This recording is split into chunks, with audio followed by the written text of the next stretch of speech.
Nice. Yo, this, if played on a massive stage at a festival, would rip.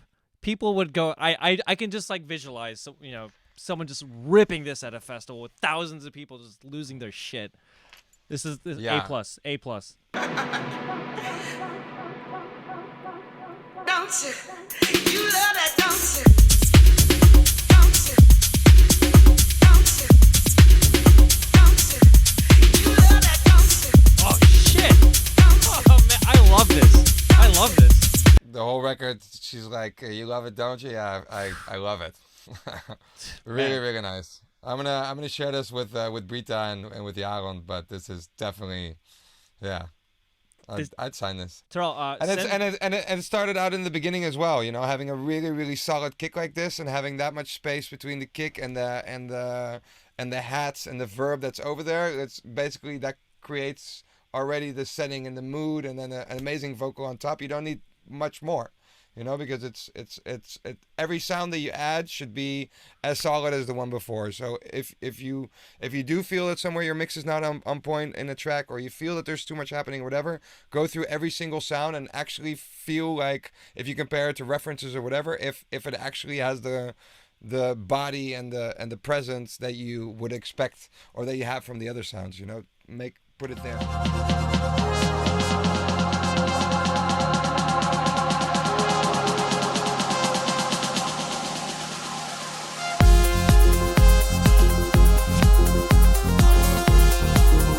It's so funny with the snare rolls because they usually work. I mean, they amp up a dance floor, they get excited, but it does veer on that side of, I guess you could say, tropey, or sometimes, cheesy.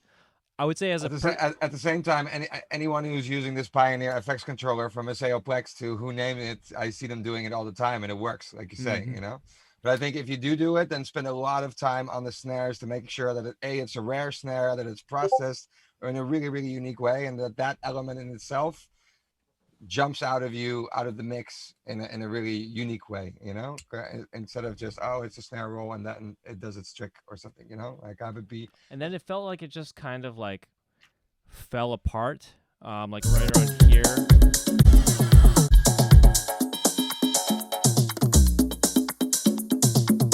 Like I felt like you just started like muting elements or just dropping them kind of in a very predictable way, but it didn't feel like glued together. So when we kind of got into the break, I felt like it was just kind of deconstructing in a way that it felt unfinished. One way you could combat that, if you want to continue with this arrangement idea, is maybe you have, the most basic thing is you just have like a long noise whoosh, or you have some kind of texture kind of sound that kind of glues the whole thing together, so it doesn't just feel like things are being muted. This, to me, I think is a section that can definitely use some development getting into the break. Yeah, and I would keep the bass line going, or something in the low end. Like you have either the bass line or the toms, and they give a lot of energy. Like just keep that in for a little bit, and then you can always filter it out and take out some low end and whatnot. But I do notice a lot when breaks get really, really quiet, people stop dancing. Sick.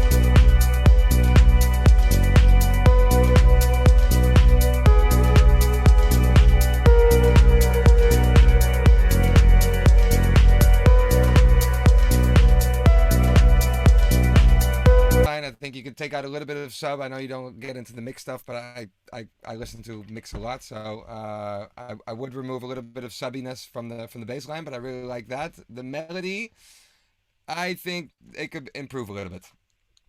I think the beginning starts super solid, and then when the melody comes in, I kind of like, I'm not really sure if it's in key or off key a little bit. I'm not the best at it, but it feels a little, for me. But the rest of the groove is super, super solid, and up until this 2 minutes, I was very intrigued. Cool. My thoughts so far, I like it a lot. The groove is definitely shining through. To me personally, the melody didn't feel wrong. I feel like there's some like detuning going on, which I think is kind of cool. This is not a criticism. It's just a room for. That melody could even be like a little bit more kind of haunting.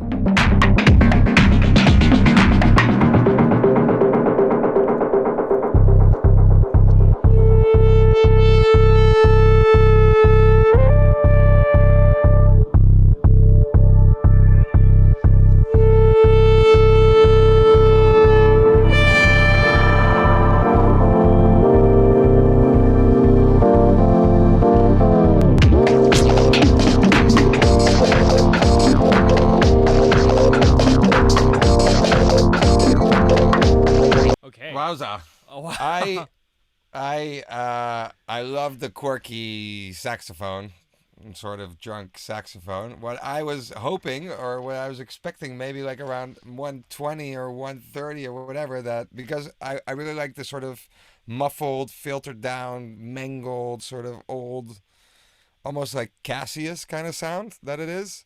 But then there's a lot more room in the high end range to just midway through all of a sudden just throw a whole wave of hats and shakers and rides that all come in at the same time that just overwhelm you, you know.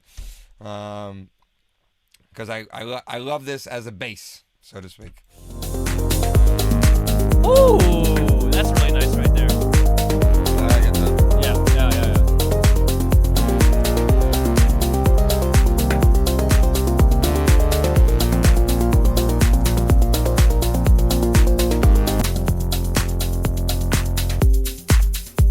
I just want to enjoy the groove, kind of what you're talking about.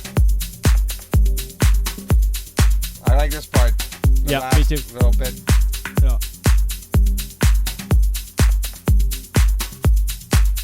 I would almost whatever it is that we hear here at the end from 5:55 or something. I would almost put that at the beginning and then build up from there, because that moves really really nicely. And also halfway through the track there was all these interesting changes and things. It was only the beginning 2-3 minutes that didn't really grab me, and those are important minutes. Come the end, I mean, I was way more positive on it. I mean, it just had a nice feel good feeling. The ARP in there felt really nice. That hi hat work you did with extending the sustain or release time and then shortening it, that was like pretty smart. Yeah, that bass is really taking a lot of space. Yeah. And it's also maybe I only realized how nice that groove was when everything got removed. So maybe there's some mix down work or just tweaking that bass to create more room for that groove to shine through, because it's really really nice. And also the ARP, I really like that ARP. It's a little buried in the mix, and I think the track could be more engaging if you gave a little bit more movement to the ARP, whether it's playing with the ADSR or playing with the filter and just kind of having it evolve and move. It's already really nice. It's placed really nicely, but I think you can squeeze some more energy and action out of it. But overall, first half I was neutral positive, and second half I thought it was really really nice.